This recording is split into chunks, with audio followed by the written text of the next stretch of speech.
Nouveau tarif des transports dans la ville province de Kinshasa, les opposés face aussi éveillés. Plusieurs questions sur les tarifs. Est-ce que cette tarification a toujours l'ampleur? C'est respecté par les chauffeurs? Mesdames et messieurs, bonsoir et bienvenue à ce numéro de Bienvenue à bord qui va être consacré aujourd'hui à la nouvelle tarif des transports dans la ville province de Kinshasa. Le gouverneur a dit les tarifs, à chaque itinéraire, les tarifs plus coûtés c'était 9 000 francs, Kinshasa, 10 000 KO et Kinshasa ici dans les centres c'était les 500 francs. Est-ce que cela est risqué? C'est au cours de cet entretien que nous aurons à échanger avec un responsable des chauffeurs taximens de la province de Kinshasa et avec nous sur il sera mieux que l'humain puisse bien bien se présenter pour avoir plus de détails sur son identité. Il est là avec nous sur ce plateau. Bonjour, Président. Bonjour, na téléspectateurs, na biso nyonso ya télévision na biso kitoko RTGA. Bien sûr, nazali ndeko président Chardin Ngoyi, nazali mokambi ya mutuelle pour la solidarité des chauffeurs au Congo. Tozali lingomba oyo ezali ko travailler na secteur ya transport o babengi rémunéré des personnes et des biens na secteur ya transport o ezali ko tala makambo ya nzela transport routier na lolenge oyo o bengi sibiso ko ete tokabola sujet monene oyo ezali vraiment ko perturber situation pe quiétude ya ba kinoise et kinois likambo oyo ezali ya respect ya mobeko oyo gouverneur azwaki depuis janvier au babengi gris tarifaire. Voilà, je parcours les locaux, l'association de chauffeurs, bien ngai nazali oyo babengaka chauffeur professionnel. Cela veut dire na salaki taxi na eleko ya Zaïre.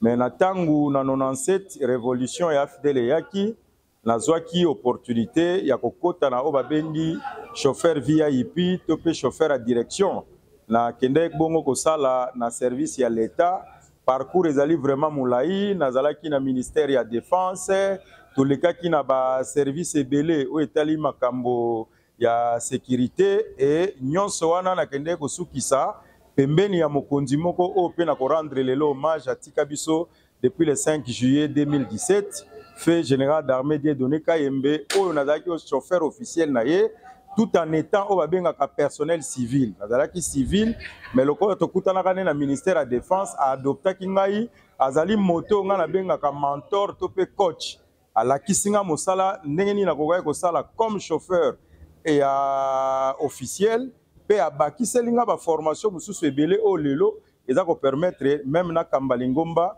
soit pe na sala makambo nanga privé. Association Abisso et Kelami en 2005. P mutuelle pour la solidarité des chauffeurs au Congo où ils ont projet quand une association d'action sociale et de développement pour tous. Projet Tobengi mutuelle pour la solidarité des chauffeurs au Congo. Toyeko Kelayango le 15 mai 2021. Tango tomoni kokoso na secteur à transport. Tomoni kokoso katina ko organiser via bakumbi nde toyokani to sala projet à mutuelle. Nazali mokambi ya mutuelle comme délégué général mais lokolo ezali loko toza ko tonga yango sika kokoso ezali ebele pamba te bato ebele ba comprendre monde associatif te ndenge ezali bato ebele bazali ko maîtriser te loi 004 o epesi nzela po ete bato basangana basala association et pourtant constitution o ezali ko garantir ete na article 37 ba kongomani bakoki ko sangana pour que ba accompagner l'État, pour que ba organiser société, mais d'une manière privée, yango biso tozali ko travailler na cadre ya mutuelle pour la solidarité des chauffeurs au Congo. Na komi wana ndenge nini, na komi wana parce que ngamoko nazali moto na koma projet pour na kosala mutuelle pour la solidarité des chauffeurs au Congo. Yango bandeko na kati association baloba yi lokola yo moko bandi initiative wana kamba projet o na processus nango ya implantation na processus nango ya kochaba instrument nyonso lelo tozo travailler un peu plus pour to sala implantation na ville Mumbai Kinshasa toza na 4 délégués provinciaux moko azali na Changu kombo na Fabrice Kasongo mususu azali na Moamba kombo na Franco Weni mususu azali na Funa Neka Wabunda pe mususu azali na Lukunga Joël Biangani tozana nous vraiment na cadre que batuba yeba biso batuba ya pe vers biso pour que to tonga secteur à transport le lieux en a besoin ya ba pionnier batu oyo bako yekola makambo transport parce que makambo transport ezaka ko tozomona na misute makambo transport lelo na bamboka mususu ezali ko salema na ba dimension ebele pa wapi technologie koti na kati et pas wapi ezali culture ezali science de manière à ce que soki to komi na niveau ya malamu même ba koko so ndenge to kolobela mamba grille tarifaire c'est possible biso association to participer na gestion participative ndenge balobaka to accompagner gouvernement et population à CPLA na présence na biso na kati secteur ya transport routier, mobilité urbaine et logistique. Voilà, comment jugez-vous les secteurs? Merci beaucoup, maman journaliste. Le secteur na biso ya transport et zali secteur moko eza na kokoso makasi ndenge kaka tomonaka ke batu batelemelaka pandémie na secteur ya santé batu batelemelaka épidémie na secteur ya santé lolenge wana pe ba acteur majeur le secteur à transport est sur le plan national, est sur le plan provincial, est même sur le plan urbain et local. Et Sengeli va se constituer comme une force pour nous téléméla, surtout mingi anti-valeur oyo et eko baby ce secteur ya transport.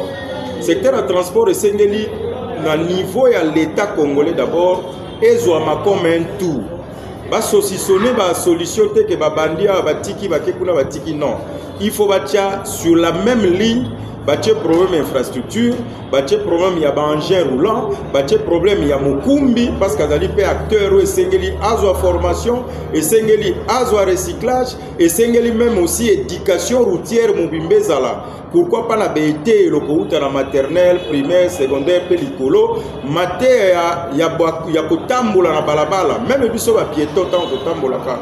Même na niveau de l'église, même un peu partout aussi ka kinoise et kinoise ali et sengeli maté ya pona mutu ayeba ko se comporter kati na secteur ya transport. Ndenge na lobby est-ce que le gouvernement central, la politique, il y a le gouvernement central, est-ce que bazo tchami solo pour na payer sa avantage dans le secteur du transport? Parce que les ali socle, les ali secteur moko oyo batunyo se faut pas légal dans le transport pour que va parvenir pour accomplir ba besoin na bango.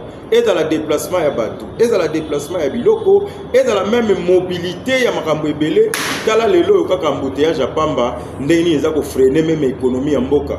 Embouteillage na désordre routier ou n'importe qui azo sala n'importe quoi na balabala, c'est tout un problème. Token à niveau du gouvernement central et gouvernement provincial. Est-ce que politique provinciale y a transport ezali évalué à combien? Chronogramme nango y a exécution, mise en exécution. Est-ce que tu évité en janvier bakosala nini? Lelo déjà tokoti pratiquement na mi-avril. Mais kobanda neti sikoyo bakana ki basala nini? Est-ce que basali évaluation ya o baloba ki bakosala? Donc c'est vraiment un secteur, moi je crois qu'il faut ba réforme moko ya malamu ya kitoko ezala, mais avec la participation ya bisonyo so acteur. Biso to komaka mikanda, biso to kendaka pe ba réunion à l'officiel, to proposera toujours, même si to sala ba critique, to sala vraiment ba benga ba critique ezala positive, ezala négative, mais na suka nango to pesa ba piste de solution pour na permettre aider transport na ville à Kinshasa et Bonga, transport na République démocratique du Congo et Bonga. Imaginez-vous que bazo sala bilanga, biloko ezo pola. Pona nini ba route de désert agricole ezalité. Pona nini ba engin roulant ya okende ko bimisa biloko na bilanga ezalité. Donc c'est vraiment un problème national. Ndenge na koyi koloba et sengeli vraiment pourquoi pas organiser même ba états généraux, mais dans ba états généraux il y a ba techniciens. Qu'on nous amène pas la figure au baya kapona ko combler to pe ko compléter ba salle non que vraiment ba technicien o bazali ko pratiquer dans monde de transport nde ba kota masolo ba yeba e ko senga nini pour que to sauver mboka na biso à travers secteur à transport hôtel masiko na sujet na biso tarif o ya sika gouverneur de la ville balobi awa bafinga ki gouverneur sortant Gentil Ngobila que non yé na côté na yé atikali ko tia tarif à transporter. J'ai eu beaucoup des interviews avec des chauffeurs balobi batia toye bapeto senga gouverneur à sika côté même pas 6 mois à tia tarif à transport. Alors les loyaux doza bino bozali lokola ba partie prenante y a engagement parce que avant gouverneur à tarif vous avez été consulté. Pourquoi les chauffeurs ont respecté? Encore une fois, merci beaucoup maman. Na sujet qui toko tolo vela likambo ya grille tarifaire. Grille tarifaire ezali na processus nango. Avant son excellence monsieur le gouverneur Azali premier citoyen a signé arrêté portant makambo etali ba tarif pe ba itinéraire Ngumba Kinshasa. Commission Mobimba où ezalaka convoqué par ministre provincial ya économie et finance et bengisama. Effectivement, ngai moko en tant qu'acteur nazali membre de la commission tarifaire pour la deuxième fois. Tu participes à la commission tarifaire n'importe qui en Ngobila bimisaka grille tarifaire. Malheureusement, sensibilisation nango esale makate. Mais tant que tu es au côté de la commission tarifaire, il y a gouverneur ou azali en exercice. Tant qu'on a arrêté bimi après les travaux ou les techniciens qui en commission et c'est qui a la sensibilisation. Bisson à niveau habituel pour la société des chauffeurs au Congo, tout ça qui a sensibilisation dans les moyens de bord. Tout tché yango ba PDF dans le groupe WhatsApp, tout sali ba photocopie dans ma coquille ou ya biso, tout pesi ba cadre na biso de façon que ba yeba déjà que sikaboé et sengi boy. Mais la grande sensibilisation n'a pas été faite. Alors, qu'à cela ne tienne, Ezali Mobeko, parce que tant que le gouverneur a signé arrêté, et là qui s'y était Sengeli Kozala respecté. Mais, côté commission tarifaire et Salahi Moussala, pour nous, Ezali un principe d'ordre économique, d'ordre financier, et puis un principe pour lobby que Awana, Awa, ceux qui carburent, qui titopent et mati, et Sengeli Basala va calcul. Mais réalité à terrain, Obso de Bengaka, ba mesure préventive. Chauffeur et Sengeli a respecté grille tarifaire. Ba o bazali ko respecter effectivement bazali. Bazate. Vraiment on a rassuré que bazali. Bazate. Pour preuve, soko 8 taxi matete kino victoire na grille tarifaire c'est 1500 francs. C'est-à-dire ils appellent un tarif abordable kaka na kata grille tarifaire wana. Et ko yiko za appelle un tarif mususu peut-être ko yiko za la kokoso. Mais le cas de lobby problème à sensibilisation. Population est beaucoup plus foyer bagri wana pour ayer ba pe ko exiger montant au l'état sengi a futa na mokumbi mutuka. Mais ce qui tokei maintenant na ba considération ou ezali de l'ordre il y a pouvoir il y a réglementation. Est-ce que convaincre nga te place banda na RTGA lemba boulevard ezalaka na prix normal ezalaka na 2007 ba chauffeur ba ye au tchaka gouverneur a bimisi tarif 3000. 3000? Non, ceux qui n'ont pas sanité na grille tarifaire, il faut à la 2000 ou 2500. 2500. Taxi. Linga yo mondo confirmé 2500. Mais à ta taxi mon côté na 16h30 na boulevard du 30 juin devant supermarché wana okoki ko matale ma 2500. Lemba 5000, je vous informe. 5000. Alors ce qui ont lobby qui écrit tarifaire les a respecté pour ma tété na victoire on est l'hôtel parce que ma tété victoire quand les amis pe na taxi bis kami fata ba matisa so imbula nde beti ba tobase pe na arrêt ba matisa mais gris oyo vraiment gouverneur à municipaux et alléger mo konzambuka obi ke bino ba chauffeur ko tikali ko respecter ngo te do bo boycotter ngo alo bana. Merci beaucoup. Merci beaucoup, maman. Je crois qu'il faut que nous ayons expliquer. Grille tarifaire est un dossier global. Mais d'une manière partielle, ils ont respecté l'itinéraire favorable. Ils ont extrémistes, ils ont respecté. Effectivement, mais ils ont respecté la grille tarifaire. Ils ont parce que biso na niveau masanga to pesa ka mateya total sakesika nini mbeba ya mokumbi ezali pona ko éviter mais soki tozui mbeba wana toyeba yango ke augmentation na ndenge moko ya mabe ya grille ya prix ya transport ezali assorti souvent na ba conséquences. Oui, il faut respecter le grille tarifaire. Tout ça, là, vraiment, campagne, même à travers l'émission, de façon que décision à gouverneur, et ça la respecter. Puis surtout ça là qui. Bon, on va chauffer à Kinshasa parce que Togogi Kobo ya bangote, il faut continuer côté ya bango. Tant Togo comme on a une piste de solution, le lengekan il faut grille tarifaire on a et à la respecter. Je crois que nako lukape ko expliquer. Mais toti kala non à disposition aux ali kotalisa le respect nango. Bah on va aller respecter bazali. Ata baza muke me bazali. Combien de pourcents? Bon, moi je crois qu'on peut avoisiner dans le 30-40%. On va respecter. On va respecter. Donc 70% ouais. Ça c'est vraiment une vérité. Et ça surtout. Bon. Respect on a se dit à quoi. Par rapport. Il y a manque, il y a respect et autres tracasseries ou bien les autres les quoi les rencontres n'ont pas promis. On comprend le sens dans nos pays. La rencontre de Salaïna, autorité provinciale, la ville, apparemment, il n'y avait pas de clause précises. Il y a un sali qui est hypothèque. Parce que Kachine est à Awabi. Nous avons qui en 2019, la Covid, herba PC instruction moutunions à la Tarakashi. Et pourquoi instruction on a Yopozali numéro 1, il y a un chauffeur, mais aux appels à l'aise à Oulobake 30% va respecter, donc 70% va respecter. Maintenant, dans la zone, c'est l'autre question. Qu'est-ce qu'il bloque? Effectivement, Koloba, vérité, ezali somoté, ezali processus, ezali monde moko, nenge tolobi, batebele, sengeli, bayekola, batebele, sengeli, éducation routière et salement. Moko ya ba conséquences o ezali à la base, il y a non-respect à grille tarifaire, ezali ba condition oyo ezali na niveau ya circulation routière. Tokobo ya tele na Kinshasa, ezala na Changu, ezala na Moamba, ezala na Funa, ezala na Lukunga, problématique il y a désordre ou ezala na niveau à balabala. Problématique il y a Maboulou, malgré Mikolo Tomoni, Bangé s'est déployé, ce qui est une très bonne chose. Problématique il y a Kozanga Bahare. Problématique oyo vraiment ezali ke mototango ezali ko sala exploitation. Maman transport ezali commerce.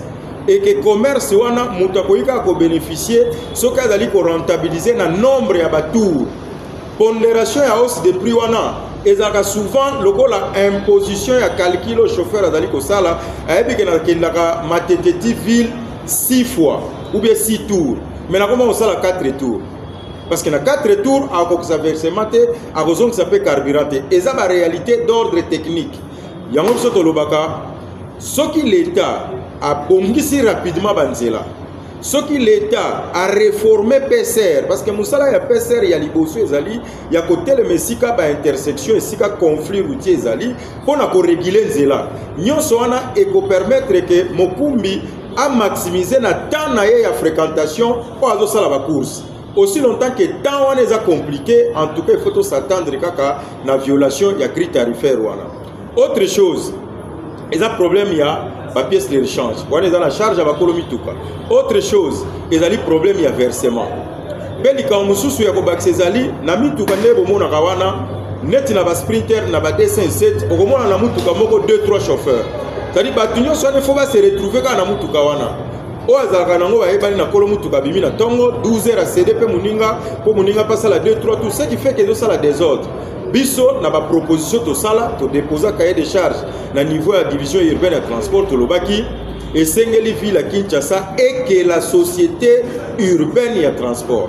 La carte de la société urbaine ya transport wana ba bongisa ba conditions de travail, ba bongisa ba conditions de vie à ba chauffeur, ba mbate ba kozwa kaka ba chauffeur badali ko nyokwama na ba propriétaire o mituka pe de fois ape ya malongate kaka ba kumbi wana nde ba kolongwa kuna ba keluka musala na l'état. Mais tant que tu pas l'État mikano, que azali na salaire na ye, azali na avantages sociaux na ye, et qu'on permettre que Batouba respecter quand même les sources ya ndenge sengeli kotambusa. Autre chose, tolobi l'État fungolanzela ya train. Ceux qui traînent le lieu comme ça la vacation, Koluta Malukunzele centre-ville, 2 vacations avant midi et qu'on permettre concurrence na balabala.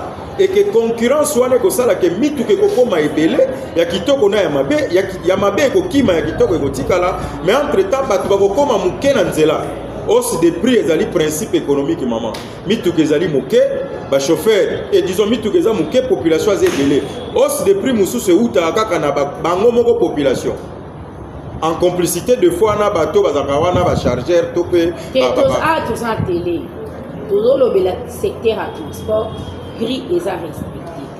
Atoye pour nos critiquer beaucoup. Aseko Achapo. Yozali président, il y a pas mutuel, il y a pas chauffeur. Ba chauffeur, ba so chargé bango na ba Aseko ou bien Aseko. Achapo na Aseko. on a été na habituel na bino des départements wana ya ba structure wana pe bazala moi des ordres de bâtir na terre. Moi j'ai vu combien de fois oyo bana wana mutu bazo matisa prix yaka boy 300 c'est-à-dire 3000 500 c'est-à-dire 5000 bangonde azoya azana gilet ya achat azana gilet ya assise that's one ayo. Effectivement, ezali likambo to déplorakango ezala en privé tant to solo la kana bandeko ya seko ezala pe à l'officiel tant to solo la kana ba kondi dysfonctionnement ezali par rapport à présence ya bandeko ya seko na bandeko ya chako dysfonctionnement na ko esila esengeli mangomba na mibale o ba se retrouver na balabala biso tozaka na bakumbi na balabala to organiser makambo na biso en privé.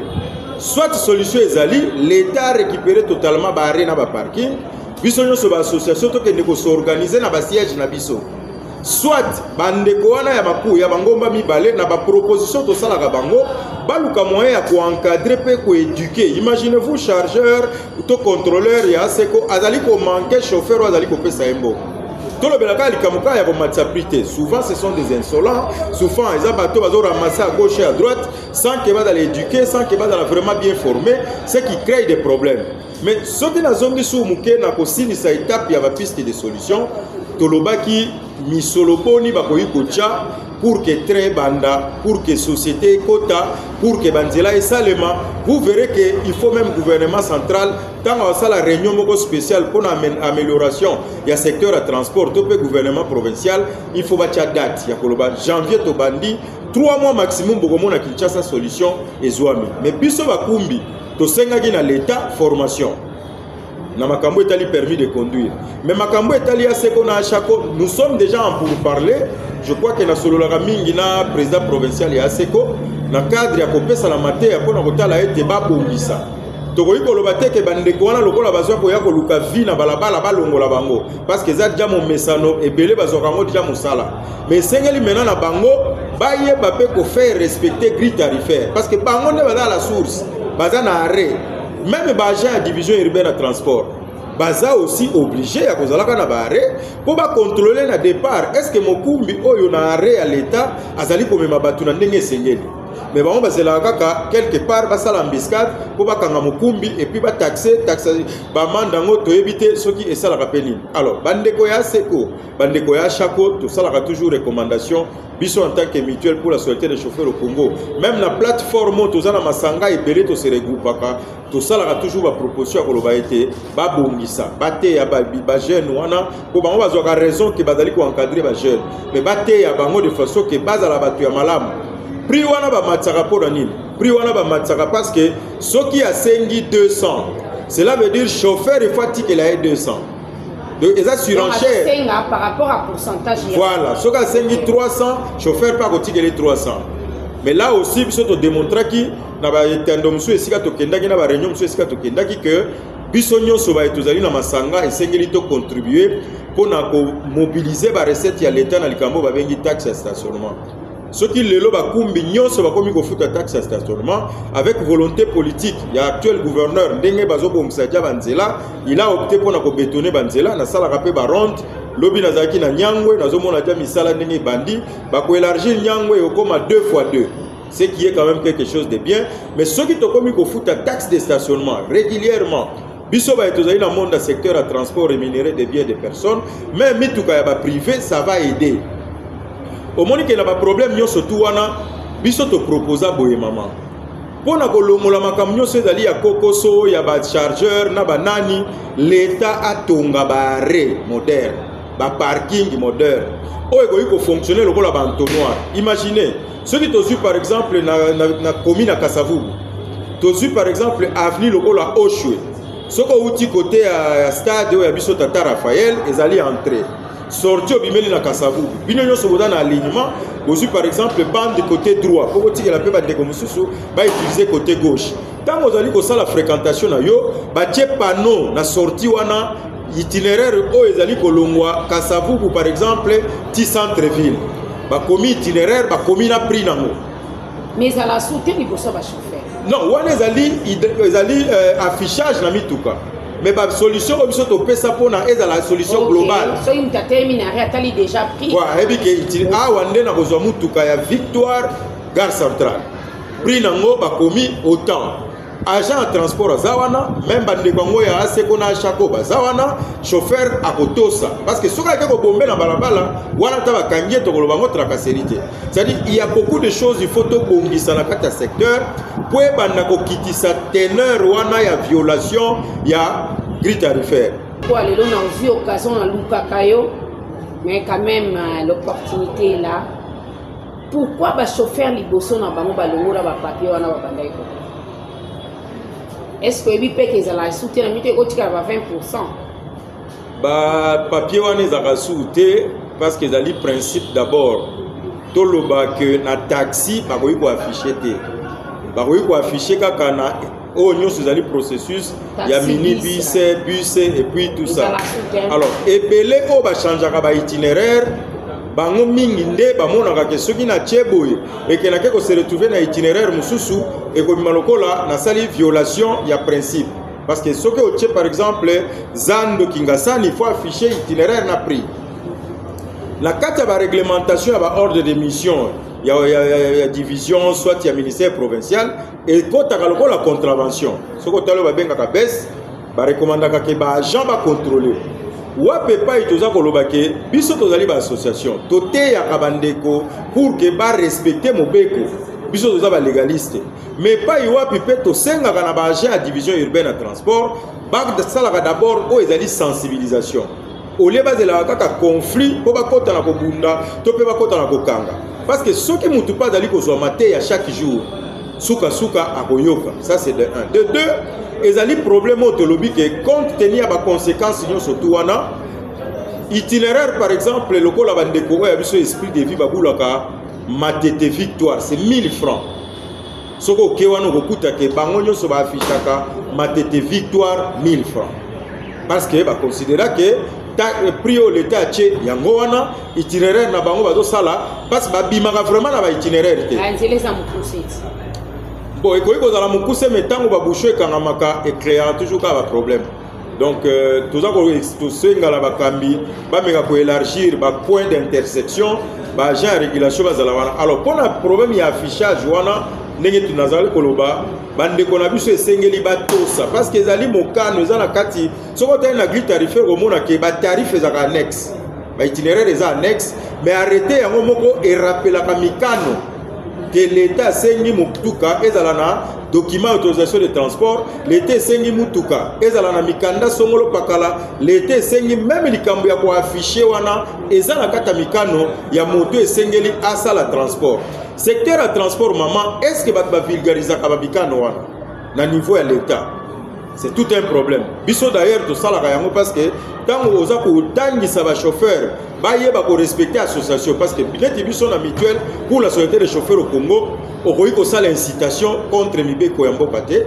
okoyi ko tombokisa batute parce que mikanda ya mutu kezali problème ya propriétaire yo chauffeur okoyi ko yebisa baninga te ke to sala boye po bata mikanda non yebisa ndekolo mutuka achela yo mikanda na ngai ta na sala ki transport avant entrer à fidèle ezalaki ke okepo zwa mutuka va pesa au clé de contact ba ko pesa pochette esika mikanda nyonso ezali mais lelo ekomi mokumbi musu akoyebisa kolo mutuka esala ngo eloko te nga moko nazali mikanda or toza kote ya keloko wana mikanda te bakangi abengi colonel moko boye colonel wana décanté si soka na téléphone nani azawana David passé longwa wana bikamwa na pourquoi bino bo dénonçaka to dénonçaka yango mama babenga yango na jargon ya transport babenga yango libéré sans condition. Secteur de transport, il faut pas quatre makambo surtout neza ya ba pesanteur. Entre autres makambo moni surtout mingi na banzela ya bato bazali ko bula na ba sprinter na ba bus. Bazali bato oyo bazali na ba garant sima na bango. Même nengo mona ka bazali golia ba mboa o babengaka ko soit deuxième troisième bande, cela veut dire que bazana bato ata ba kangiye nengo lobi wana akobenga baye ko sala intervention. Or na principe ya mobilisation des recettes et kokota mbongo na kesa l'état te mutu azali ko sala mabe na balabala mais entre temps libérer sans condition ezali, c'est vraiment une anomalie to dénoncer yango surtout na ba makambo na biso nyonso. Dernièrement to teko kende et pas inspecteur général ya la police to za musala munene to kosala na ye pona ko telemela makambo ya tracasserie. Biso moko bakumbi to telemela ka ba anti valeur. Et pas à l'état peut toujours aussi nga ba agent ba sa musala na bango na ndenge sengeli. Natika na quelques minutes pour terminer. Tolingi tozwa pe moi élément moki ya makambo matali transport en commun lelo sur mbongo nasi. Avant mata faut pesa mbongo. Bayiba batebele na ba rond-point ba wana na ba Pascal Paul eta luka bimisa mbongo na poche. Place wana bino ba pozi ya ba chauffeur. Chauffeur azo gérer receveur, azapeka na département na yo. Disposition ni bozo zwa po na iloko wana. Est-ce que vous savez que c'est chiant? Maman journaliste, c'est que on a ces ezali mokano. Ce qui n'a yaki na texte, je crois na routine de la yo même en copie arrêté au komona ke ko senga mbongo na ces ezama bete. Mais principe wana lobby soko zimbongo ya passager au cas où pas nezwami soit boko sala distance po yo zwa ndambo zong sela ndambo. Ou soit aux c'est la union, ça dépend du parcours. Donc, on a ce n'est vraiment pas un problème. Mais, on est rassuré que dès que vous avez une panne, transport est relevé. Mais la taxi, c'est receveur à Okim. Imaginez, papa président, au petit grand marché, au mati transport 2500 pascal. Au fouta imbongo et là au comme la première ligne pour résoudre pas chauffeur a son solo 1000 fois vous pensez que comme on passe yango to lobby eza makambu soki bat baye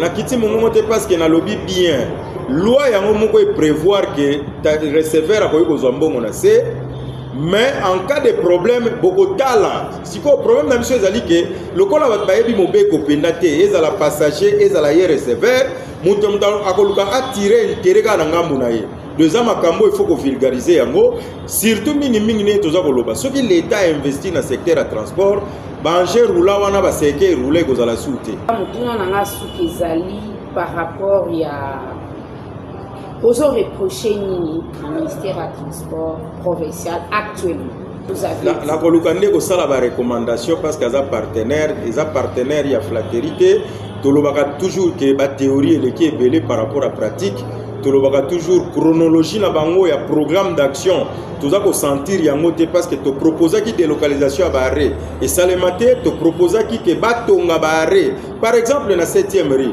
ce qui bazui arrêt ba sali yango entre 7e na 6e rue mutako telema suna chaussée mais bango badali ko sala badali bola matari tozali ko tala pas wapi ba okena makam na bango mais to ute ko kota lettre moko je crois avec 8 points ya proposition notamment ba afficher numéro ya compte pour biso ba chauffeur to kenda ko futa to ba kolomi tuka to yeba compte wana po so ba camion na man transactionnel okemba na moko futa na compte à l'état mais lettre wana tozoyeka ka réponse j'acquise réception point mais débat de fond to kota kité or eza matière technique to ko recommander mingi na ministre provincial ya transport aza la volonté ya kosala mais sengeli matière technique eza la traiter mingi na terrain na ndenge kaka teke ya kozela bakanga ba chauffeur ba embrouiller ba chauffeur na tracasserie par des agents véreux mais tous à la terrain pour na ko décanter la situation notamment ndenge na lobby problème ya délocalisation ya barré notamment ndenge na lobby problème ya construction ya barré notamment ndenge na lobby problème ya ko investir na secteur à transport avec ba bis ya sika c'est possible ville et tcha ba bis ya sika biso on peut fournir ba bon élément tous à la bango comme ba chauffeur peut permettre que ba tuba tambola na confort ya malamu peut ba tambola na sécurité bande qu'on a vu sur le ministère provincial base à la peine à œil regardant le fonctionnement de la division urbaine et transport là aussi il y a à boire et à manger bah agents véreux bah agents fictifs bah fourrière nous sur la liste des alaka mais la terre allait pour fonctionner tout ça ministre a vraiment rigoureux ministre a pas sanctionner bah agents véreux je crois que et pour soulager le problème autres allez pour coûter dans le secteur du transport nous comptons plus dans la recommandation autres stotinda ba lettre et pas nous comptons plus il y a pour continuer à travailler n'engé to sala ba séance na biso malgré que ba reprocher ka biso que to kendaka kuna kaka pona kolia pendant que kolia malongeza la kate to kendaka kuna pona oui, or c'est faux, tout ça là débat de fond parce que biso to zalaka déjà na monitoring ya makambo to moni na terrain to memeli ministre pour que y en tant que mokambi en tant que mokonzi azo ba décision et non chaque fois qu'on rappelle la décision déjà au c'est zala couleur jaune les décision c'est zala plutôt faut ça la campagne de sensibilisation et sévir là où c'est ngeli makambo etali baba na babus ezami beko c'est zala. Il faut que ça la campagne de sensibilisation et puis qu'on sanctionne là où il faut sanctionner.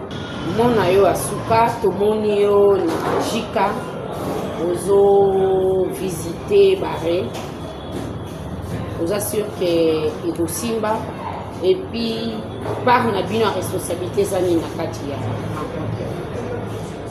Tozali ba expert ya transport ndenge na lobaki na cadre ya programme.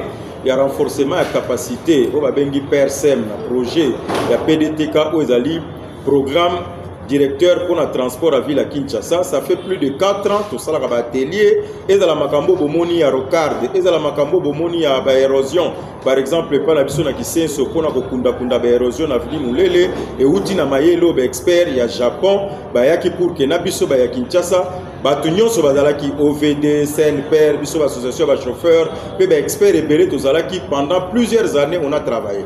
Lelo awa toyaki pona ba japonais bayaki ko livrer abribus c'est sika oyo mutakoki ko pema po ete mokumbi ayeba ko telema malamu et puis passager pe bazwaye sika oyo akozala en sécurité et non ko telema na kata chaussée et non ko sala ba 2-3 bandes na kata chaussée parce que moindre risque ba ko tuta yo makambo to sali ezali exemple.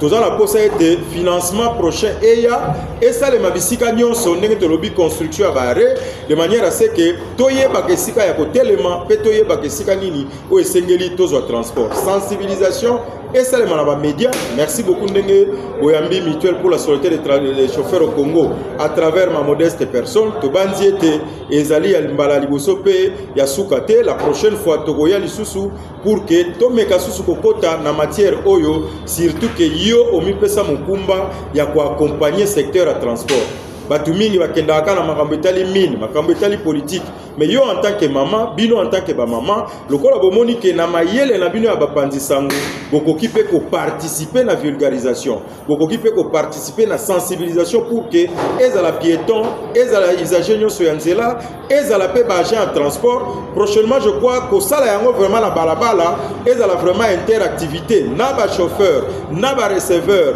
na ba chargeur na ba contrôleur même na ba passager. Je crois que Tokotali Samabe aux na balabala pour que Mbalasima to changer bizaleli na biso.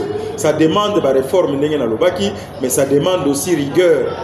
Biso association todo sala makambo avec ba moyens de bord surtout que todo la subvention à travers émission oyo na yebi ke landa makabi pai na bipai monde entier tokobeta pembela ba koki koleka na canal na yo en tant que oyo pe ako accompagner biso ba koki toujours ko contacter biso pour être tokota na profondeur ya nini otobombi kati habituel pour la solidarité des chauffeurs au Congo afin que todo la aussi en mesure pourquoi pas to bimisa pe ba bis na biso pourquoi pas to bimisa pe ba taxi na biso et to mi pe sa devoir wana ya ko faire respecter mikano ya l'état parce que biso doza ba légaliste. Autre chose okoki koyebisa chauffeur likam mais chauffeur wana za ko dépendre na yo totalement te soka moni ko seré akolongwa na groupe WhatsApp akolongwa na association parce que moni ke na association bazo meme na nzela oyo moya sala makamne ya nyamu ezali te. Donc nous sommes aussi en train de faire appel pathétique na bande ko nyonso oyo bakosala lobbying pour que ba accompagner biso eza mission moko o tozo sala ngo vraiment na ba passe ebele. Je crois que yo moko za expérience wana pour landela makamba transport ozo mona ba kokoso nini oza kokutana nango mais lokola bonne foi en tant que maman en tant que citoyenne quinoise citoyenne congolaise au lobby na tchapé tandeke de façon que to bombisa secteur à transport avec S et à la niveau à secteur aérien et à la niveau à secteur fluvial et à la niveau à secteur ferroviaire et à la puissance à niveau à secteur routier ce qui va compatrimoine surtout wana et bongi je vous dis va circuler en tout confort et en toute sécurité yango wana ezali on a côté ya baimboka ndenge ezaleli ya ko se comporter soko ndozo ya transport pe ezaleli ya ba conducteur ndenge ba utamwa na nzela mibe nzela eza na mibeko nango esengeli kotosa mibeko ya nzela yango oyo eza nsima na ngai eza code de la route mpo motu nyonso ezala population congolaise ezala bakumbi mituka bareceveur ndenge basalaka wana bayeba code de la route mpe population ayeba ndenge ya kozwa bus na ye mpona kokende kotambola na nzela ya leta yango oyo basali na nsima.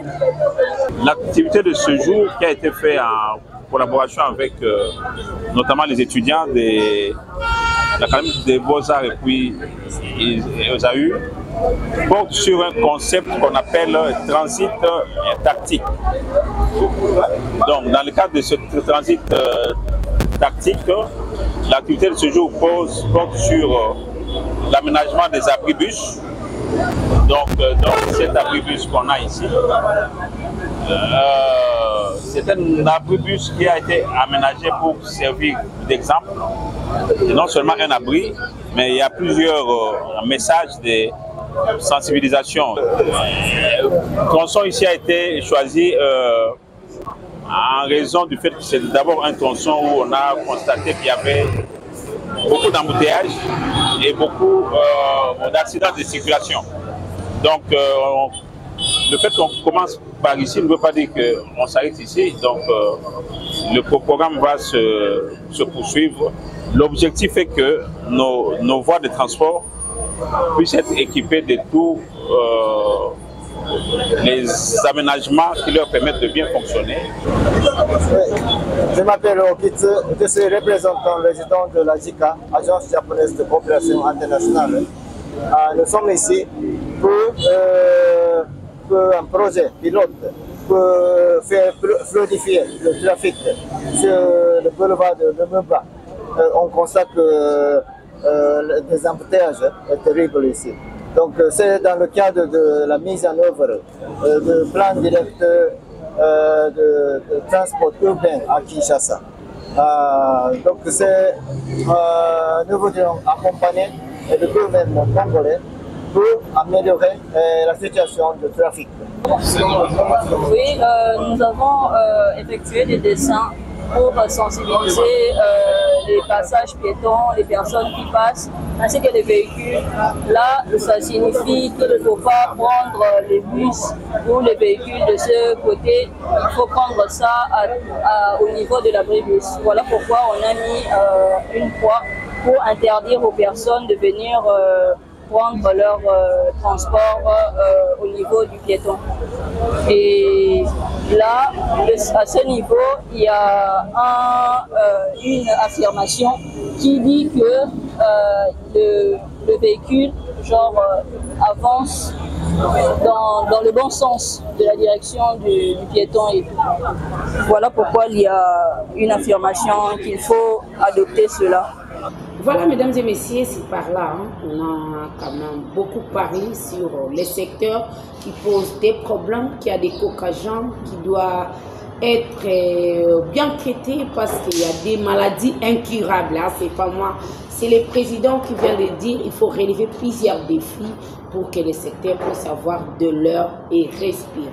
C'est par là que je termine pour aujourd'hui. Je remercie l'équipe technique qui a travaillé durement, difficilement pour la réussite de cette émission.